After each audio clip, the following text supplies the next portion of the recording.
धन धन सतगुरु तेरा ही आसरा, हाजर नाजर जिंदा राम तेरा ही आसरा। साध संगत जी, आज की ये जो साखी है, ये साखी काफी साध संगत ने पहले सुनी होगी। मेरे ख्याल से शायद ही कोई ऐसा जीव होगा जिसने ये पहले साखी नहीं सुनी होगी, क्योंकि क्योंकि ये साखी पूज्य परम संत मैनेजर साहब जी अक्सर अपने सत्संग में सुनाया करते थे। वो जब भी महाराज गुरु रामदास जी का शब्द लेते, कोई आन मिलावे मेरा प्रीतम प्यारा, हो तिस पे आप विचाई, तो उसमें भाई मज की साखी जरूर सुनाया करते थे कि कैसे भाई मज ने जिंदगी में उनकी जिंदगी में उतार चढ़ाव आए, लेकिन वो अपने गुरु के हुक्म से परे नहीं हुए, कभी उनका विश्वास कम नहीं हुआ और अपने गुरु के वचनों पर पूरे उतरे। महाराज जी इसलिए भी सुनाया करते थे कि साखी को सुनकर टूटे हुए भी जुड़ते हैं, क्योंकि जिंदगी में उतार चढ़ाव सबके आते हैं साध संगत जी। कई ये सोचते हैं कि हमारे नामदान लेने के बाद हमारे घर में तकलीफें वगैरह क्यों आ गई, हम क्यों इतने दुखी रहते हैं नामदान लेने के बाद भी। तो महाराज जी फरमाया करते थे, जो अपनी प्रारब्ध लिखा के लाए हैं उसके अनुसार ही सब काम चलते हैं, और सतगुरु ने अपने जीवों के कर्म भी कटवाने होते हैं। तो ये दुख सुख तो चलते ही रहेंगे जिंदगी में। तो भाई मज की जब साखी सुनाते तो सुन के साथ संगत यही सोचते भी इससे ज्यादा क्या तकलीफ आएगी। और तो फिर अगर भाई मज ने भी इतने अपने गुरु के वचन निभाए, अपने दुख सुख काट लिए, तो फिर हम भी क्यों ना अपने गुरु के हुक्म में रहकर और अपने दुख सुख काट कर इस दुनिया से चलें और फिर इस देश में ना आना पड़े। तो हर एक जीव जब भी ये साखी सुनते कोई, तो उनको चोट लगती और वो अपने मालिक की रजा में फिर खुश रहते। तो भाई मज पहले उनका नाम भाई मज नहीं था, वो तो गुरु साहब ने उनका नाम मज रखा, भाई मज रखा। गुरु अर्जन साहब का जब उन्होंने सत्संग सुना, सत्संग अच्छी लगी, तो उनके बाद वहाँ उन्होंने गुरु साहब से नामदान लेकर और अपने घर पे भजन सिमरन करते। जब ये तो गुरु साहब ने उनका नाम भाई मज रखा, उनका नाम पहले भाई तीर्था था, और वो सखी सरवर की पूजा करया करते थे और गांव से एक संघ लेकर जाते थे 25-30 लोगों का, और वो उनके सखी सरवर की पूजा करते हुए उनके भजन गाते हुए कहीं रात रुकते कहीं दिन रुकते, ऐसे वो पेंडा तय करते, और जिस धाम पे उनका वो बना हुआ था मंदिर बड़ा, तो वहां जाकर वो मत्था टेक के फिर वापस आ जाते। ऐसे ही साल में एक दो बार, वो 6 महीने में साल में एक दो बार पैदल जाते सारे। तो ये और भाई मज की घर में कोई कमी नहीं थी, पूरी अमीरी, गाय भैंसे इनके, और 72 गांवों की चौधराट इनके पास, इनका हुक्म चलता था और गांव वाले पूरे उनके हुक्म में थे। जैसे ये कह देते वो पूरा हुक्म मानते गांव वाले इनका, और संग लेके जाते तो गांव वाले भी साथ तैयार हो जाते, खास खास आदमी। और इनके घर पर जो सखी सरवर की समाधि बनाई हुई थी, समाधि, तो वहां भी वीरवार शुक्रवार को मेला सा लग जाता और लोग आते, माला फूल चढ़ाते, भजन गाते, खूब रौनक लगती। तो ये भाई मज उस टाइम किया करते थे। तो एक बार भाई मज ऐसे संग लेके जा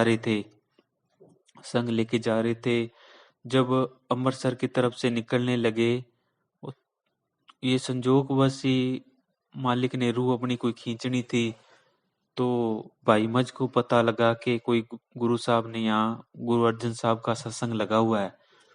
तो भाई मज वहां से फरी होकर अपने संग से, जो उनके संग काफिले में जो रुके हुए थे उस दिन अमृतसर के पास, तो वो अपने काफिले से फरी होकर गुरु साहब का सत्संग सुनने के लिए चले गए, और अपने संग वालों को, काफिले वालों को कह दिया कि मैं भाई अभी आता हूँ, फिर अपने चलेंगे।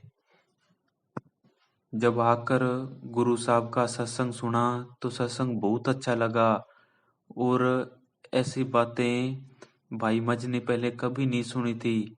और सोचा अभी इतनी उते ऊंचे दर्जे की बातें हमने तो कभी ख्याल तक नहीं आया इन बातों का। हो ना तो हमें इन्हें ही इनका सिख बनना चाहिए। फिर उन्होंने गुरु साहब से बात की। सत्संग के बाद वो मिले उनसे। गुरु साहब से कहने लगे कि बाबा जी हमें भी नाम बख्शो। तो महाराज जी कहने लगे कि भाई तीर्थ था, बाद में तो उनका नाम भाई मज रख दिया था उन्होंने, कि भाई मज पहले तू क्या करता है।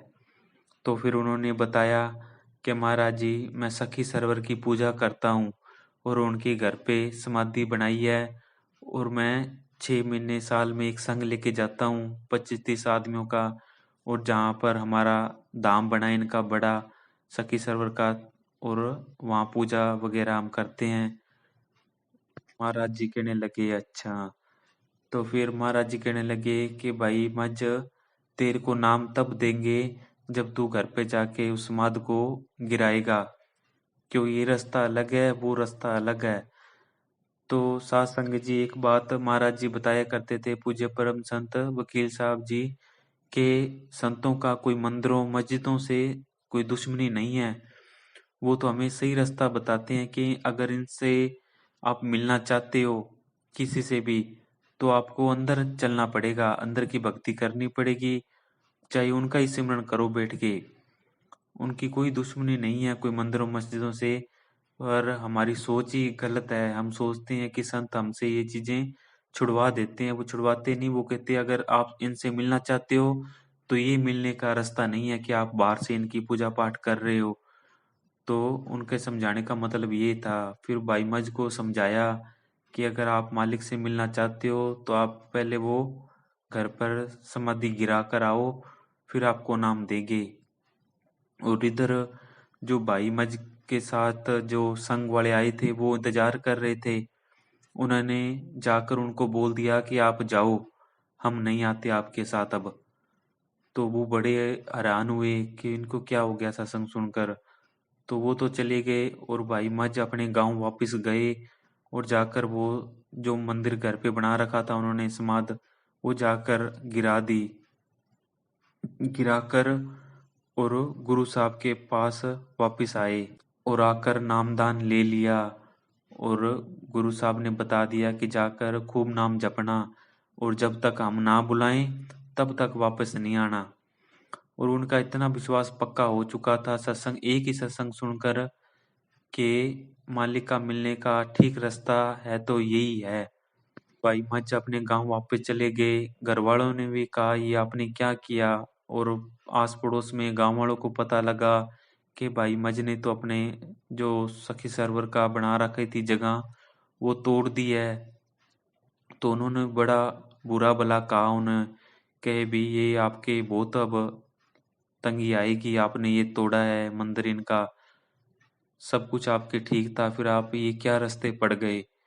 के बाद ऐसा कोई चक्कर चला, कभी गाय मर जाए, कभी भैंस मर जाए, कभी क्या हो जाए, कभी क्या नुकसान हो जाए। करते करते आखिर करजाई हो गया भाई मज। महाराज जी सुनाते थे सत्संग में कि भाई मज करजाई हो गया। कहाँ तो गांव में उसका हुक्म चलता था और कहाँ करजाई हो गया। करते करते गांव वाले कहते देख ले अभी भी बना ले, अभी भी कुछ नहीं बिगड़ा, नहीं तो तेरा बुरा हाल करेंगे ये सखी सर्व जो उन्होंने धाम बना रखा था। गांव वाले उनके बारे में कहने लगे अभी भी वक्त है मंदिर बना ले। वो कह नहीं, अब जो होगा देखा जाएगा। एक बार गुरु साहब को मान लिया तो मान ही लिया। तो फिर गांव वाले बड़े उनको परेशान करने लगे और साथ संग जी उनको गांव में रहने ना दिया और गांव से बाहर निकाल दिया। अब बेचारे उनके साथ उनकी बच्ची थी एक, और माता जी और भाई मत जी तीनों निकल पड़े गांव से बाहर कि निकलो यहाँ से। जो जमीनें थी वो गांव वालों ने दबा ली और गांव से बाहर निकाल दिया। गांव से बाहर निकलते हुए भाई मज कहीं रात गुजारी बेचारों ने। फिर कहते जो दिन निकलेगा, माता जी को कहने लगे, साथ थी जो अपनी घरवाली को कहने लगे कि भी सुबह देखेंगे कहाँ जाना है। तो बड़ी उदासी में बेचारे जा रहे थे और गुरु साहब का भजन सिमरन नहीं छोड़ा परिवार ने। और भाई मच साथ में महाराज जी का भजन सिमरन कर रहे थे और साथ में ये गा रहे थे, वक्त किथे लगावा जी माल का दुनिया टिकण ना देवे। वक्त किथे लगावा जी माल का दुनिया टिकण ना देवे। माल का दुनिया टिकण ना देवे। माल का दुनिया टिकण ना देवे। वक्त किथे लंगावा जी माल का दुनिया टिकण ना देवे। साथ में ये शब्द भी वो गाते रहे। वो कोई ऐसे गांव में चले गए, वहां घास बेचे और अपना एक झोपड़ी सी बना ली बेचारों ने और वहां टाइम पास करे। तो इधर से क्योंकि गुरु साहब का हुक्म था कि जब तक हम ना बुलाएं तब तक आना नहीं है वापिस। और ये सारा परिवार गुरु साहब का हुक्म मानकर भजन सिमरन करता रहा। और भाई मज सुबह किसी गांव में जाता, घास वगैरह खोद कर लाते, थोड़ी बहुत मजूरी होती उसका दाना पानी खाते और मालिक की मौज में अपने दिन बिता रहे थे। और इधर गुरु साहब तो सब देख ही रहे थे। तो गुरु साहब ने एक चिट्ठी भेजी सिख के हाथ कि भाई ये भाई मज को देनी है, फलाने गांव में वो रहता है और भाई मज को देनी है चिट्ठी। जब देनी है जब वो 20 रुपए दे। अब उन दिनों में साध संगत जी 20 रुपए बहुत हुआ करते थे। पूज्य मनीष साहब जी सुनाते सुनाते ये साखी बताते थे उस टाइम। तो के भी वो सिख आया तो बड़ा उनसे मिला भाई मज से, बड़ी उनकी सेवा की, जो भी उनके जो बनी सेवा उनसे उनकी की। फिर सिख ने बताया भाई मज को कि गुरु साहब ने आपके लिए एक पत्र भेजा, चिट्ठी भेजी है। तो वो सुनकर बड़े खुश हुए, चिट्ठी लेने लगे। तो कहने लगे भाई मज ये चिट्ठी मैं आपको ऐसे नहीं दे सकता, इसकी भेंट है, 20 रुपये आपको देनी पड़ेगी और फिर आपको चिट्ठी ये मिलेगी। तो अब वो तो उनका इतनी मुश्किल से गुजारा हो रहा था, अब 20 रुपये कहाँ से लाए। तो बच्ची के कुछ थोड़े बहुत कानों में वगैरह गहने पहने हुए थे, कुछ माता जी के पास थी, वो गहने लेके दुकानदार के पास बेचने गए। तो दुकानदार कहने लगा अभी 20 रुपये मिलेंगे, कहते चलो 20 तो दे। फिर 20 लाकर चिट्ठी ली, चिट्ठी चुम्मी, सुनकर महाराज जी ने जो लिखा हुआ था पढ़कर बहुत खुश हुए। चलो भी महाराज जी की याद तो हम बड़े खुश हुए। फिर अपनी जिंदगी वैसे ही गुजारते रहे। फिर गुरु साहब ने एक चिट्ठी और भेज दी, वो सिख लेकर आया। अब उसकी भेंट है 25 रुपये। अब 20 रुपये इतनी मुश्किल से जुटाए थे, अब 25 रुपये कहाँ से लेकर आए। तो ये जो जिस गांव में रहता था, जब चौधरी था गांव का, तो ये अपने मतलब अपने एक चौधरी इनके मुकाबले का था, इनसे नीचे ही था। तो वो इसके लड़की का रिश्ता मांगता था तो ये देता नहीं था, अभी मेरे मुकाबले का नहीं है। तो फिर उस चौधरी के पास वापस गया तो अपनी बेटी का रिश्ता वहां करने को कहा और साथ में कहा कि 25 रुपये मुझे उधार दो, मैं वापस आपको चुका दूंगा और लड़की का रिश्ता भी कर देते हैं। तो 25 रुपये वहां से लेकर लड़की का रिश्ता वहां कर दिया और लाकर उस सिख को दिए 25 रुपये और चिट्ठी चुमी। उसमें लिखा हुआ था कि भाई मज फौरन दरबार आ जा। तो भाई मज ये वचन सुनकर बहुत ही खुश हुए और माता जी को लेकर वहां गुरु अर्जन साहब जी के दरबार चले गए। सेवा कर रहे और रहे राम से। तो एक बार गुरु अर्जन साहब जी लंगर के पास आए, कुछ सेवादार खड़े थे और माता जी भी साइड में खड़ी थी दूर। तो लंगर के सेवादार से कहने लगे कि भाई मज आया हुआ है, वो क्या करता है आजकल। तो वो सिख कहने लगे कि महाराज जी वो तो बड़े ही दया की मूर्ति हैं, वो तो सेवा करते रहते हैं, कभी लंगर में कभी किसी की, 1 मिनट भी हमने उन्हें सोते नहीं देखा। तो क्या सेवा करते हैं कि वो लकड़े लेकर लाते हैं। का अच्छा फिर लंगर कहाँ से खा रोटी कहाँ से खाते हैं जी का लंगर में। तो फिर महाराज जी कहने लगे कि फिर सेवा तो ना हुई, जो लकड़ी लेके आता उसकी लंगर खा लिया, फिर सेवा तो ना हुई। माता जी दूर खड़े सुन रहे थे, ये वचन सुन लिए। तो महाराज जी को आके भाई माजा जब आया लकड़ी लेकर, भाई माजा आए लकड़ी लेकर, तो उनको माता जी ने बात बताई कि गुरु साहब आए थे और ये बात कही है उन्होंने। तो भाई मज कहने लगा अच्छा भी, अब एक लकड़ी का गट्ठा तो मैं लेके आया करूँगा सेवा के लिए, और एक अपने लंगर के लिए, एक सेवा में हो गया एक लंगर के लिए। तो फिर दो लाने लगे। एक बार भाई मज सिर पर लकड़ियों का गट्ठा है और आ रहे हैं उधर, इधर महाराज जी ने चक्कर चला दिया। ऊपर खिसा कर रहे थे कि भाई देखते हैं कितना का, वो पका रहे थे अंदर से, सारी मैल उनकी एक ही जन्म में निकालना चाहते थे वो, इसलिए इतनी तकड़ी कसौटी लगा रहे थे वो। तो इधर से आंधी तूफान चल पड़ा और उधर से वो भाई माँ जा रहे थे। तो आते आते जैसे आंधी और तूफान चला तो उन्होंने आंखें खुले ना, आंधी के कारण आंखें उन्होंने मीच रखी थी हल्की हल्की, कभी आंखें खोल लेते कभी आंखें बंद करते, ऐसे करते अपना पेंडा तय कर रहे थे, दरबार की तरफ आ रहे थे। तो रास्ते में एक कुआं था, अंधा कुआं, जिसे पंजाबी में कहते हैं अन्ना कुआं, जिसकी वो किनारी से नहीं होती, सीधा ही था अंदर खोदा हुआ, और उसमें थोड़ा सा पानी था। तो एकदम से आंखें, जब आंधी चल रही थी तो मिट्टी पड़ रही थी आंखों में, तो उन्होंने आंखें बंद की, अचानक ही वो कुआं आया और लकड़ी समेत ही भाई मज में गिर गए। अब वो यहाँ गले तक पानी आ रखा है और लकड़ी का बंडल लेके वहां खड़े हैं और महाराज जी का सिमरन कर रहे हैं। इधर महाराज जी का सत्संग लगा था, गुरु अर्जन साहब का। महाराज जी एकदम सत्संग से उठे अचानक और कहने लगे रस्सी लेके आओ, डोल लेके आओ, बाल्टी मतलब, और दौड़ पड़े इधर जहाँ भाई मज कुएं की तरफ। सेवादार कहने लगे महाराज जी ये जोड़ा चप्पल तो पहन लो, जूतों का जोड़ा तो पहन लो, वो भी नहीं पहना। आगे एक सेवादार रुका, महाराज जी घोड़ा ले लो। और उनको कुछ ना समझ आई भी अचानक क्या हुआ, महाराज जी को संगत भी पीछे दौड़ पड़ी, सेवादार भी दौड़ पड़े।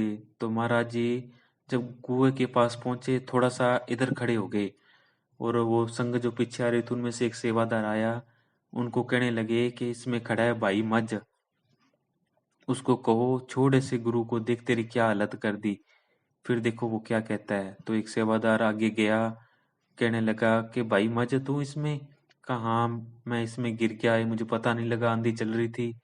तो कहे छोड़ ऐसे गुरु को, देख तेरी क्या हालत कर दी, क्या तू चौधरी था, कितनी ठाठे मारता था, देख तेरी क्या हालत कर दी। क्या ना भाई मेरे गुरु के बारे में ऐसे ना बोलो, और कुछ भी कह लो पर मेरे गुरु के बारे में ऐसे शब्द मत बोलो।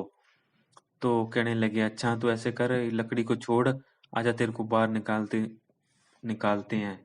तो भाई मज कहने लगे कि नहीं, पहले लकड़ी निकालो, लकड़ी सूखी लेके जानी है लंगर में, फिर मैं निकलूंगा। क्या अच्छा भाई तेरी मर्जी है फिर।